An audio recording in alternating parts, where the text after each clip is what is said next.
From a warehouse basement on the wrong side of the tracks, this is D. You can't fight entropy. Fighting entropy is entropy acting on itself. And Candy V. The entropic nature of the universe. Entropic. The second law of thermodynamics. Episode 7. You can only lose. Entropy as the foundational concept of evil. Second law of thermodynamics. Quote it. What is it?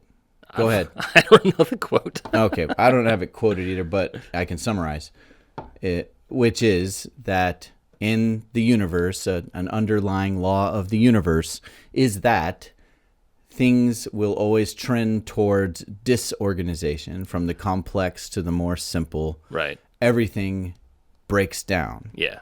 Over time. And even our very existence is owed to the fact that things are breaking down. Mm-hmm. And many may point at the fact that we are complex beings as some kind of argument against entropy. But if you just kind of look at the science of, the science of stuff, where stuff came from, how evolution works and whatnot, everything is fueled by stuff breaking down. Yeah. Right? So we're on this this great journey we call existence, and the gasoline in the tank is stuff falling apart. The electricity in the battery. Yes. The hydrogen in the fuel cell, as it were, is stuff breaking down. What I want to talk about is the notion of evil, the idea of evil itself. I would argue that if we reduce it to its most basic form, everything we consider bad and evil is just entropy at work. You and I have discussed this before, and we came up with that idea. Yeah. In the car. Yeah. That's where the best philosophical conversations tend to happen. It was you, me, and Taylor, and the idea was, does evil exist?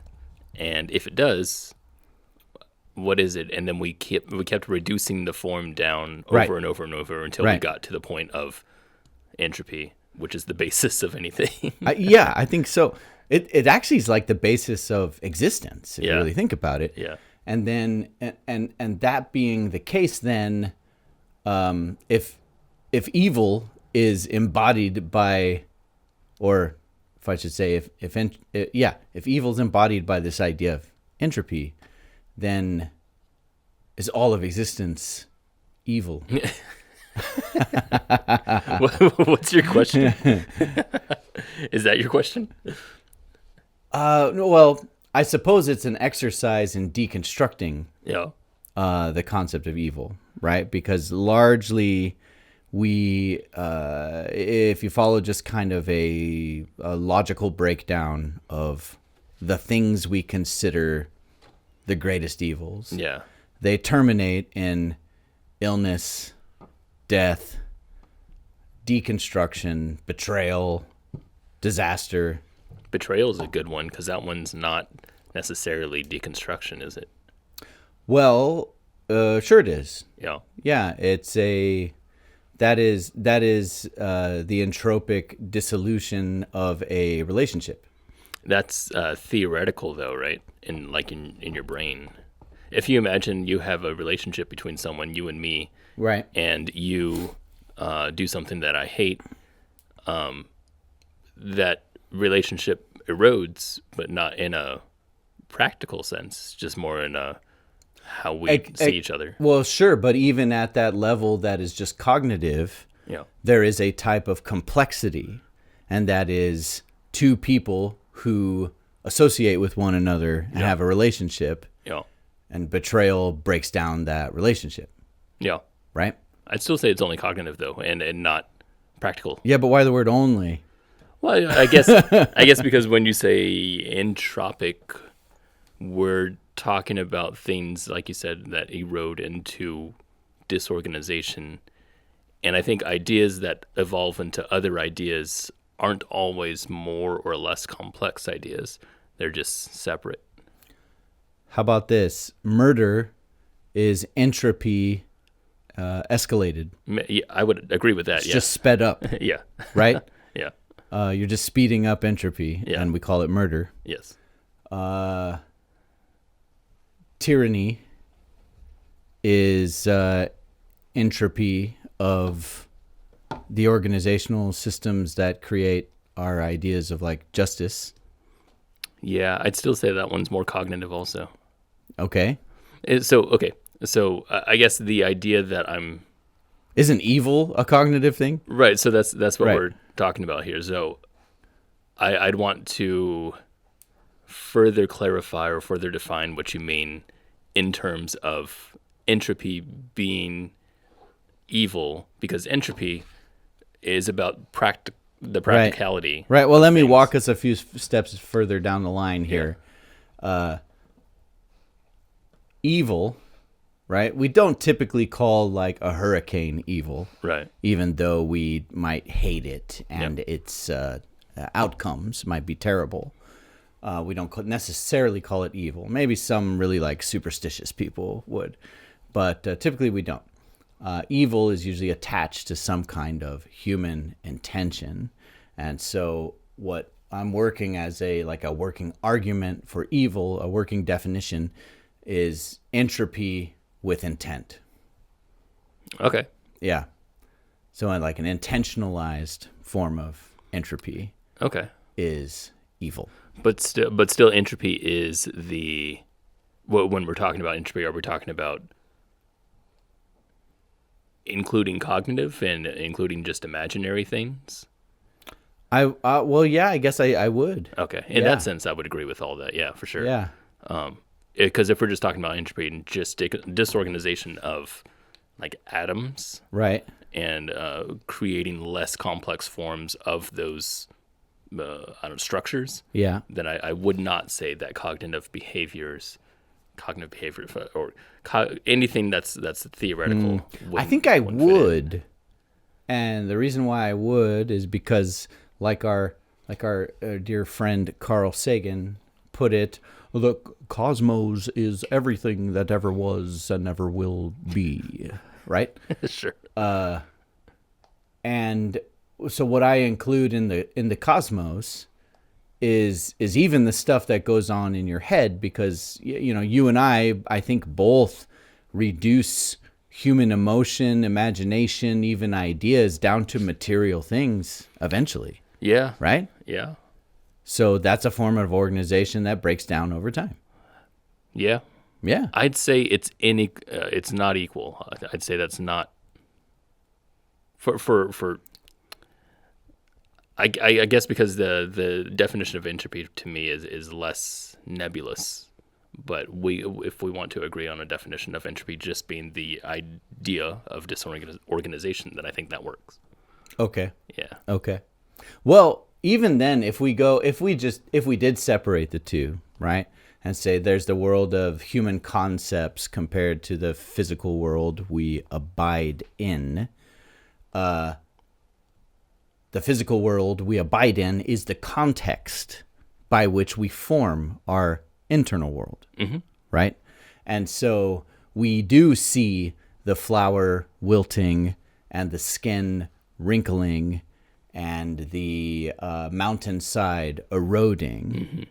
We experience the inevitable slide towards loss and decay all around us, and that therefore becomes the context in which we form our sort of like internal paradigm for thought and ideas and concepts of evil and good and all that kind of thing. Yeah. And thus, I think we end up in this situation where our ideas of what is evil trends toward the path of entropy, and our ideas of things that are good tend to be a fight against the flow of entropy. Yeah, I'd agree with Right? that. It's the things we choose to do to form more complexity Yeah. we call goodness. Yeah. Yeah. I'd have to think about it more, but yeah, I agree with that. You build community. Yeah. You create a piece of art. You you make a foundation for feeding hungry people. Yeah. Right. All of these things have to do with organizing against a flow of chaos. All of it, though, is ultimately futile. Right. All of it is entropy. Yeah. At some point, right? Yeah. And so that's kind of, I don't know, odd, funny. It's yeah. And to add another layer of oddness and funniness to it, like, is this kind of double vision you get when you consider entropy, because as the moving force of the universe that brings us all the things that lead to our sorrow, despair, aging, and death, an eventual heat death of the universe. Mm-hmm. It is also the very source from which we owe our existence. Yeah. No evolution without like, evolution only exists because things have to eat each other. Yeah. Right? Yeah. I when we first formulated that idea of entropy being the ultimate evil, that I think it was like you're talking about. Whenever we think about destruction or anything that takes away something that we like, then that tends toward distribution of energy, and that being in entropy. So if we, like you said, heat death of the universe to an extreme, but like something that you built that is destroyed, someone you love dies. Yeah. That's all trending toward the eventual destruction of everything. Yeah. And I think that's where we got that idea from. It really is illustrated in the difference between Buddhism and Christianity. Yeah, I was just going to bring up Buddhism. Yeah. Because I love this idea. I'm not sure if this will be a tangent. Might have to edit this. We'll see. I had this idea some time ago when I was studying Zen, because I was very much into Zen in my early 20s, and got into the idea that you have to go with the flow of life, right? That's what Zen is all about, right? Is embracing the flow. Mm-hmm. And I think actually that was built off of, incidentally, Japan's constant earthquakes that happen. Oh, interesting. And introduction of hurricanes, meaning that nothing is ever permanent right over there. So just an interesting idea there. But that's fascinating. It is, yeah.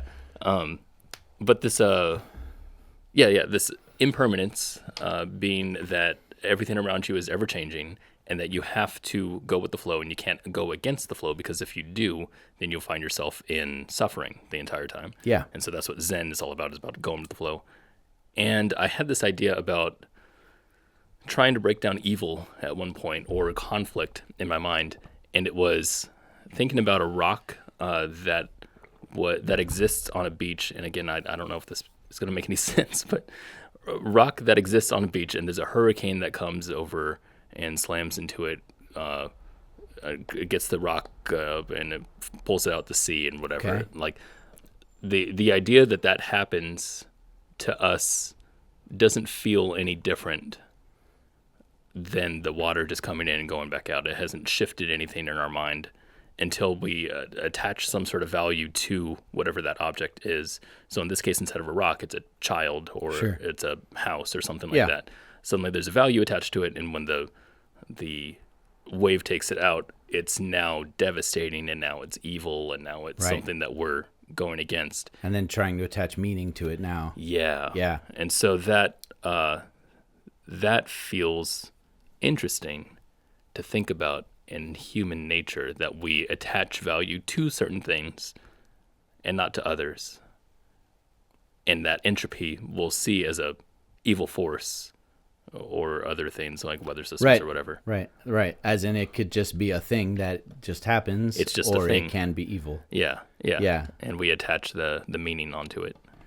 So, in Buddhism, you have this teaching that everything is impermanent. It will fade. Yeah. And therefore, to become like truly enlightened, you want to be detached from all the impermanent things. Right. Yeah. Because they will leave you, and if you're attached to them, you will experience suffering, and an ultimate enlightenment comes from that complete detachment, eventually leading to like your ultimate end, which is a dissolving of self into the rest of collective selves. Yeah. Right? Contrasted with Christianity, where the ultimate end destination is to go away to a place where entropy doesn't happen. Right. Right? That's that's like the whole story. Yeah. There's a word for it. It's hard to say. It's negentropy. What is that? It's a existence where the rules of entropy have been ceased. Oh, have nulled? Yeah. Meaning you can last forever, and you can sustain things in permanence. How human. That's superhuman. Right. So it's not superhuman, but yeah, that's very human. It's very Christian human, especially. Yeah. Well, I'm thinking about like entropy in itself scientifically. Like we said, it is something distributing energy, right? Yeah. And even the creation of worlds is only created by a star that has, erupted from its previous state, Right. going into a less. It's a star dying. Yeah. And so, even with the creation of humans and everything, the things that we do, like you said, everything is expending energy still. Through our podcast, we're expending, the food that we've eaten and the air that we've breathed and stuff like that. So it's funny to think about in the, what was it called? Negentropy. Negentropy, that your experience as a human stays in that entropic nature that we think of, not as entropic, but as innately human, as something that we get to do, and yet everything else is now under our control. Right. And for some reason that's different than entropy. That's really funny. Yeah. It raises a lot of weird questions about how heaven will work. Right. Right. I remember I read this one article that was written by an early Mormon philosopher. I don't know if I'm using that word right, because his ideas were based on pretty extreme You can religious be a views. Mormon philosopher, sure. Yeah. And I remember I found it so fascinating because he kept kind of the rules of entropy existing in heaven in his cosmology. Interesting. And so what he said that in heaven, you no longer have a corrupted earthly body. You have a celestial body, which is made out of the things of spirit, which is like a higher degree of matter. Okay. It's matter still, but it's like vibrating at a higher level. And we would have gardens in heaven where we would plant celestial vegetables, plants, and make food. So it's a different level of to upkeep said celestial body. Okay. Right? Okay. And so you'd have to have celestial vegetables for the celestial body, which when I read this when I was 18, and so I couldn't resist thinking, does that mean we're going to take celestial shits somewhere? and what does that mean? But yeah, so even he was toiling with this, how do I bring these two things together? Because it's hard to imagine existence without the idea of entropy at its foundation. Yeah, you can't have it as far as we know anyway. Yeah. Yeah. Also, again, not to make this whole thing about Mormonism, but another piece of Mormon theology is that in heaven you will have children. You'd have a spouse and you would make spirit babies. Yeah. Right? You'd be having these spirit babies. And he had the forethought to say, well, if we're going to make spirit babies with our spiritual bodies, meaning we're going to have spirit sex, and my wife will be pregnant with a spiritual baby, It can't be made out of her. Nothing can be made from nothing. It's not like she's going to shrink every time she has a baby. So therefore, she has to be eating spiritual matter. I see. So that we can make spiritual bodies. Yeah. And then he carried it to the level of that when God came to earth to form Adam and Eve, God who is like celestial, Yeah. he came to earth and ate corrupted earthly matter so that he could create, Wow. him and his wife, create corrupted physical bodies for Adam and Eve. So, God and his wife? Is that yeah, what you said? it's a Mormon thing. Oh, okay. Mrs. God. Mrs. God. Yeah. All right. Is that Mrs. Claus? There's a heavenly mother in Mormonism, but we don't know anything about her, and we never talk about her because misogyny is also pretty big in Mormonism as well. All right. Interesting. So they, this guy apparently, I guess, essentially recreated the Earth, but in a different degree of existence. Yes, it was like a higher vibration. So anyway, Yeah. the long and short of this bloviated Philo of Sophie is that maybe people should pause and take a step back whenever they want to decry something as evil or good or existing Let me or real. Let me shift a little bit. Okay. I'm still taking that word evil, Yeah. and we're talking about it in morality, Okay. the sense of Okay. being evil. Let's try to put a definition on morality then before we continue that thought. Okay, then. So we're saying like I'm going to go from the emotivist perspective. right. So the personal experience Yeah. that you are defining something as good or bad because of how you feel about that thing. Right. Okay. Yeah. There's no other one that makes sense to me at the moment. Sure. So for now, we're going to say that. So things that I would consider evil would be like you said, Hitler's actions. Right. Sure. I would consider that evil. I would consider, the mass genocide of a specific type of group of people separated from others for no other reason than the things that you say about them. That would be evil. Mm-hmm. So why? Mm-hmm. Why is that evil? That's what I want to know. Why would I consider that evil? Yeah, so let's be reductive here and break things down. So what you're seeing is a intentional destruction Yeah. of a group of people, right? Yeah.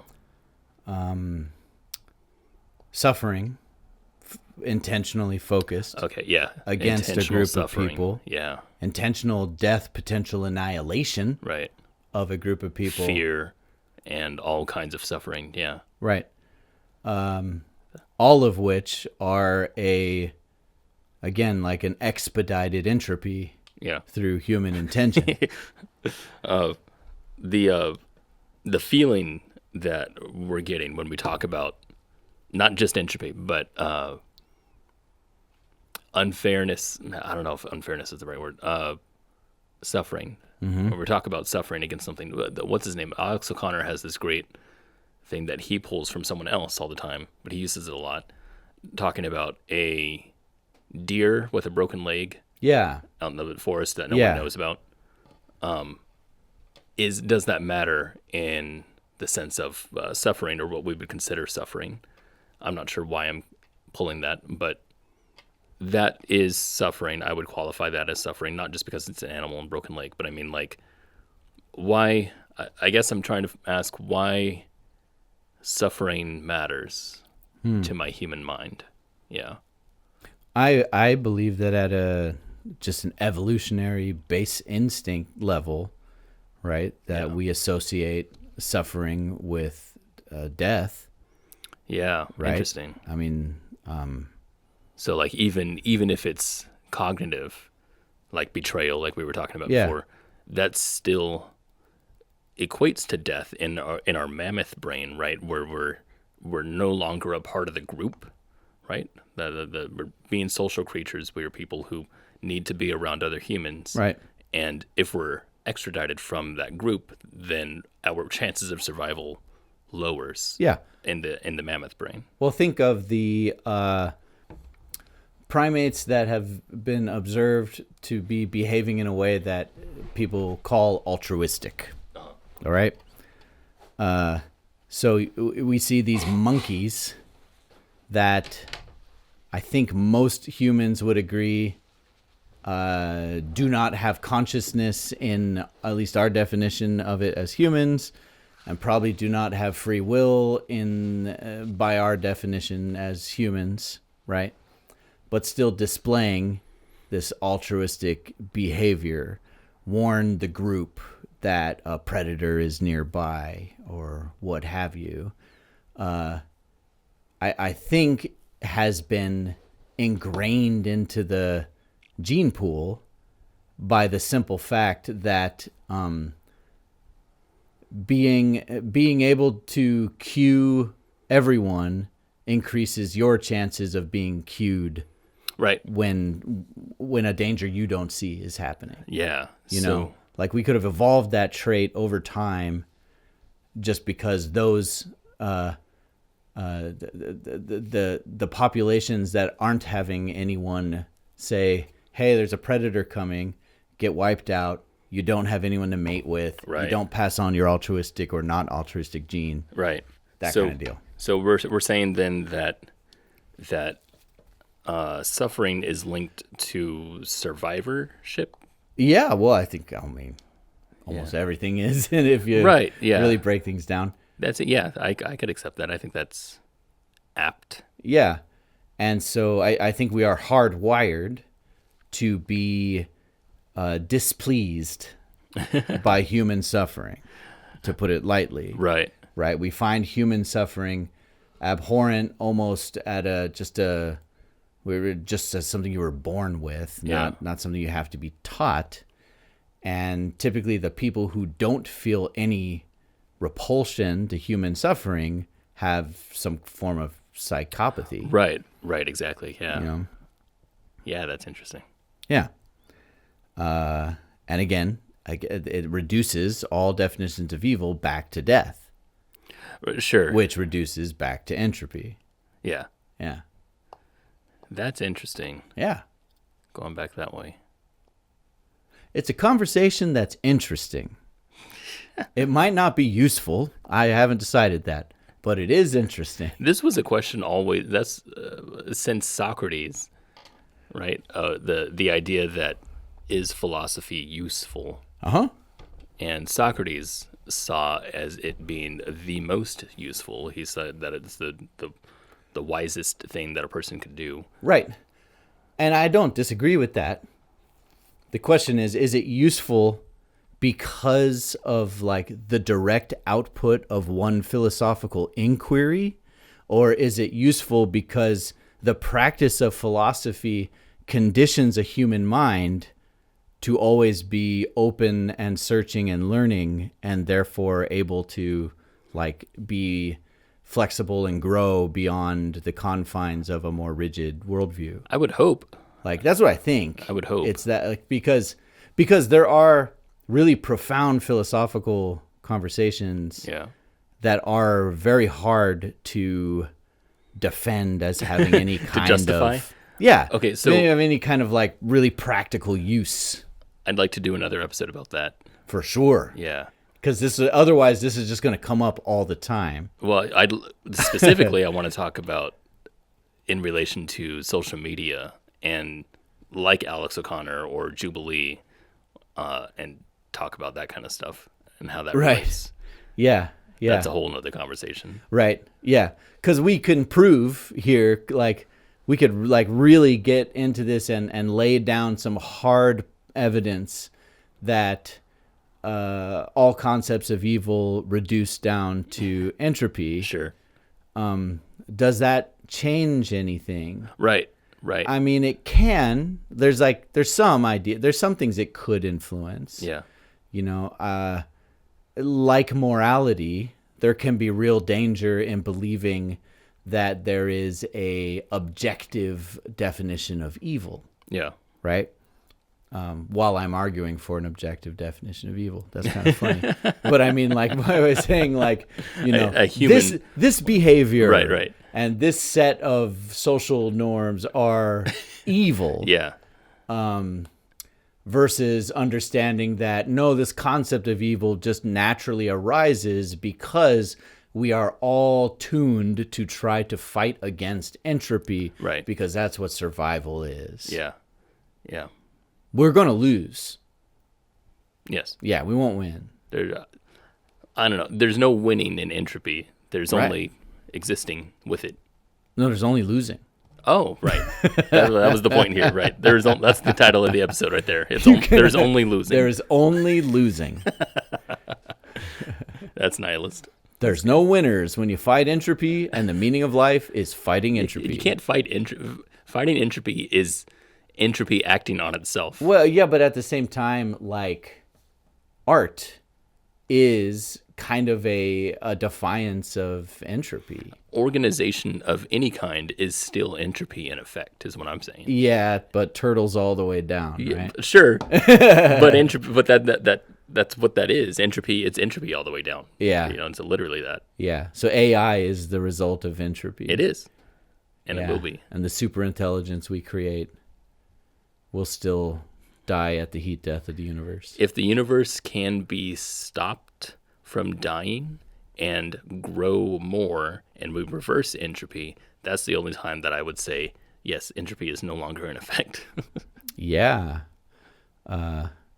When the teacup leaps up off the floor and reforms itself Yes. and lands on your table. Yes, and when the smoke refills with tea. when smoke comes back from the air into your cigarette.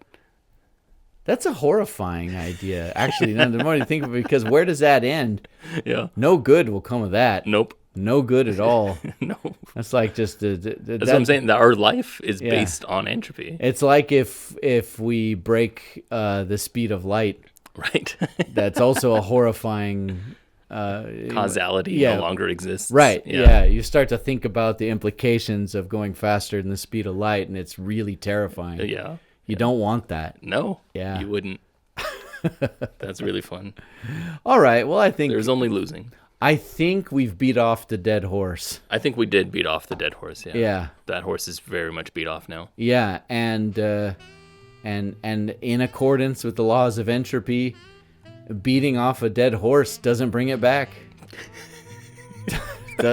Not much comes of it at all, actually. Not much comes. There's very little coming involved. Wow. As some might put it. Some might put it that way. Yeah. Yeah. So I'm not going to quit though. I'm going to get back to. I'm going to keep going. I'm going to get back on the horse. I'm going to get back to beating off the dead horse, and we'll see you next time here in this warehouse basement. You have been eavesdropping on D and Candy V. If you've enjoyed the show, please like, subscribe, review, and share. And do feel free to drop by again soon.